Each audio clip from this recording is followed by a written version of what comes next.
Pinahirapan akong magsuyod ng mga resistor at mga preamp transistor dito sa concert 502. Concert 502 to. Napalitan ko na lahat ng mga resistor, 15 resistor yon. May huli pa nga, napalitan ko pa yung dalawa pa na pinagdududahan ko, may mga kalawang. Kahit nga okay pa, pinalitan ko na ang mga resistor, pati ang mga preamp transistor dito. Dito lahat mga preamp transistor. Ito yung mga resistor, 15 at saka 7 rito, at saka sa kabilang channel nagpalit pa rin ako. Pero ganun pa rin ang kanyang voltage bias dito sa 1941, dalawa rito ay mataas 0.8. Dito naman 0.0. Ay lahat ay maganda na. Lahat ng mga resistor, wala na akong makita pang may sira. Ang bandang huli ay ikinabit ko to. At yun, panoorin natin kung anong nangyari nung pagkakabit ko rito. Ayan. Panoorin natin mga ka-viewers ang video. Dagdag naman experience ko to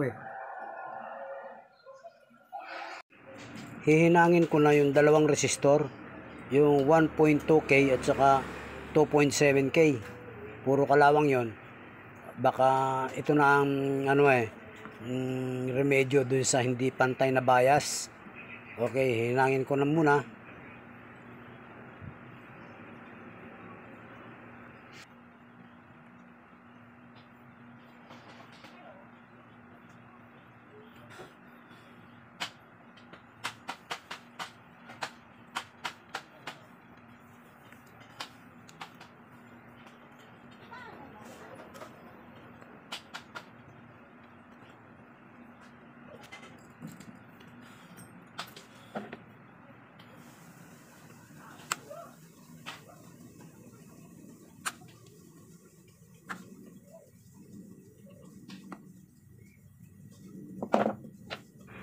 Pagkatapos nito ay magbo-voltage bias tayo para malaman natin kung pantay na.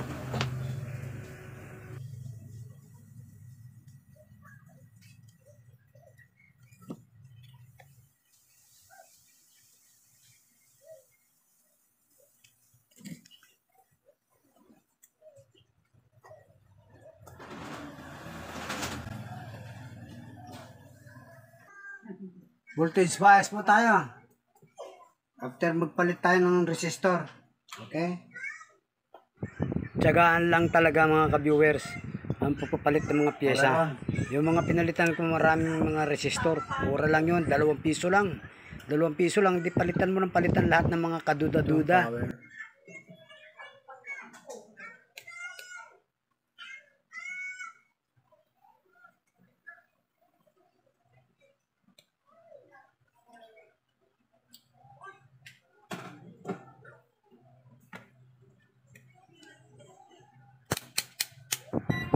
Ito, digital tester.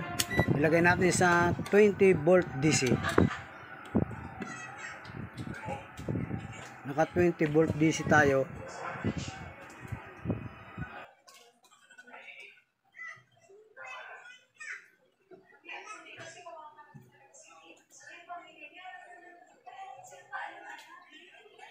Unang output transistor. Ito ang una. 0.38 good. Ay dati naman palang good to. Ito channel na ito, good yan. Tsaka ito 0.5 pasok sa good. 0.5 good. Dito na yung kabilang channel na may diferensya. Ito 0.8 mataas. Mataas pa rin Ganun pa rin. 0.8 mataas pa rin.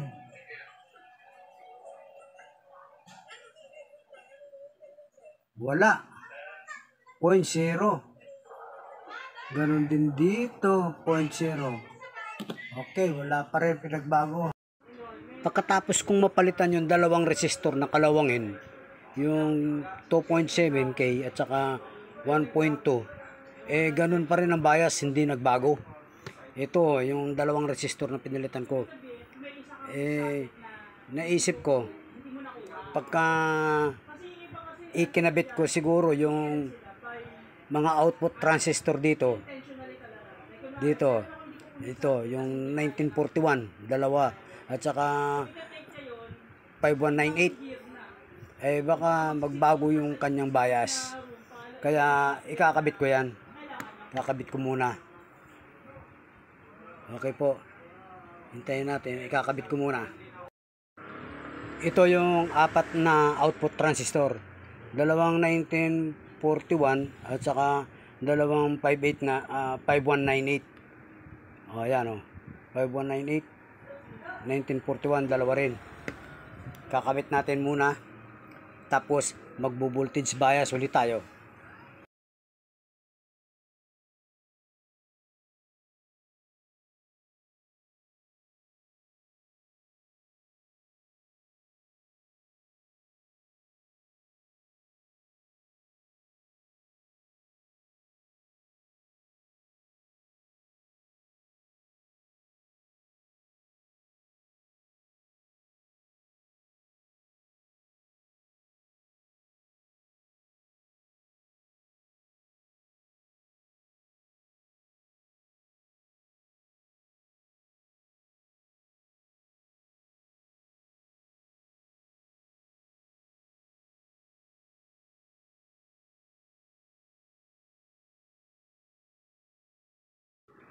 Yan, ikabit ko na yung apat na output transistor. Hihinangin ko muna. Maghihinang muna ako rito.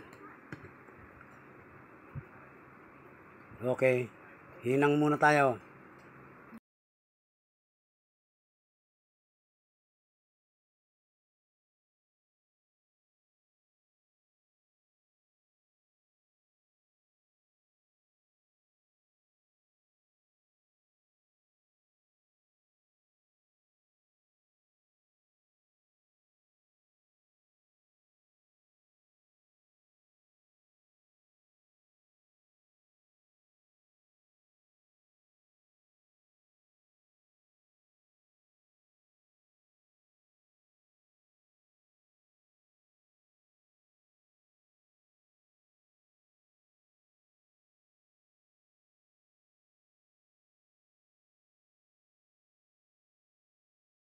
Dito yung abnormal 0.8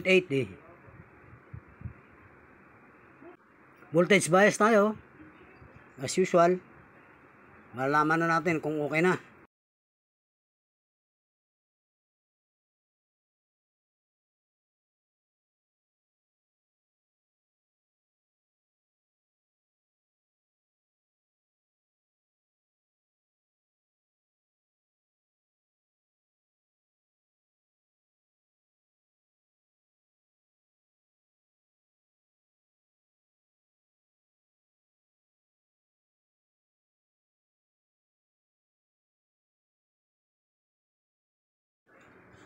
Okay, unang transistor.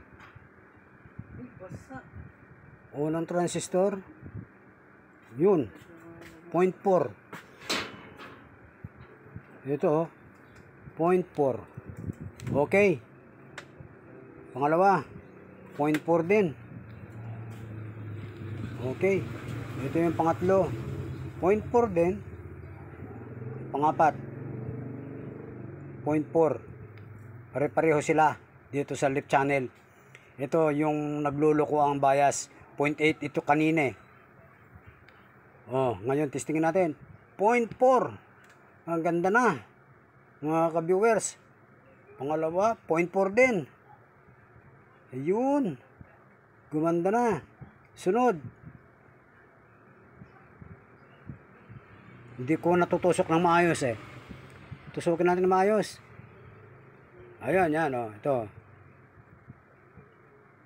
0.38, 0.39. Pasok.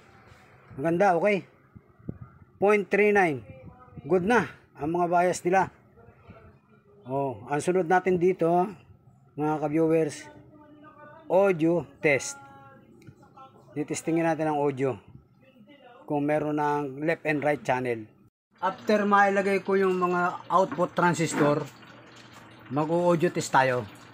Dito, ang audio test dito.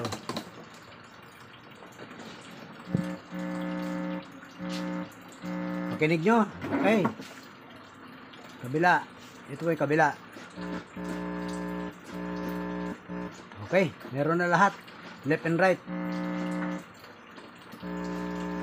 Okay. Magkaiba lang ng tunog yan. Yung isa kasing speaker, walang mid-range. Salamat po sa panonood. Tapos na po ang ating video. Sana hindi nyo malimutan na magkapag-subscribe at saka makapag-like and share na rin po. Maraming salamat po. Yun pong pag-actual music testing ay hindi ko na ipapakita at marami pa pong ikakabit dito. Marami pa pong isasalpak dito sa paligid-ligid dito mga wire. Ay para hindi humaba ang ating video, hanggang dyan na lang po ang ating video kasi okay na po ang left and right dito at saka doon. Basta ganyang okay na ang audio, tumutunog na po yan sa music. Maraming salamat po.